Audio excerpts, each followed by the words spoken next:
مرزا یہ سوال کسی نے بھیجا ہے کہ وہ کہتے ہیں کہ ایک آدمی جو روزہ رکھ کے کھا کے تو سو گیا ہے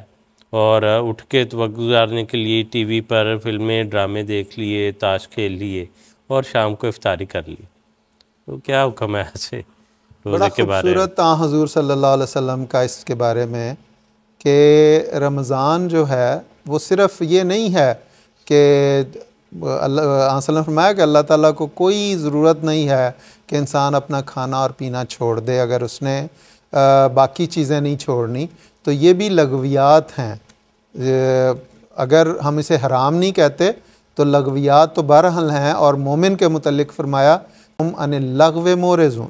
کہ مومن کی ایک شان یہ ہے کہ وہ اعراض کرتا ہے لغویات سے، اور روزہ تو روکتا ہی انسان کو برائیوں سے ہے، چاہے وہ اس کی ہو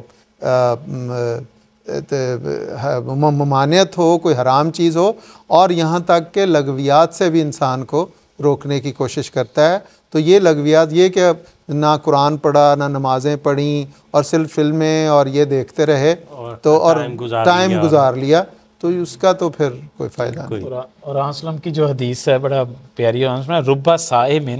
لیس لہ من صیامہ الا الجوع، کئی روزے دار ایسے ہیں کہ جن کا سوائے بھوک اور پیاس برداشت کرنے کے ان کا کوئی روزہ نہیں ہے۔ تو جیسا کہ بتایا کہ اگر لغویات نہیں چھوڑنی تو پھر روزے کا فائدہ نہیں۔ پھر روزہ تو انہی چیزوں سے جو ہے اجتناب کے لیے سمجھ لیا آیا تھا۔ بلکہ روزے سے ہٹ کے ایک حوالہ میرے سامنے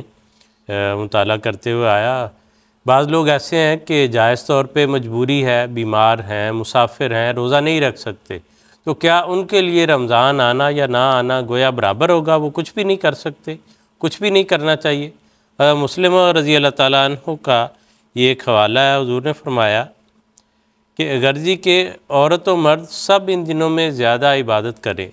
بلکہ جو بیمار یا مسافر ہونے یا کسی اور شرعی عذر کے ماتحت روزہ نہ رکھ سکتے ہوں،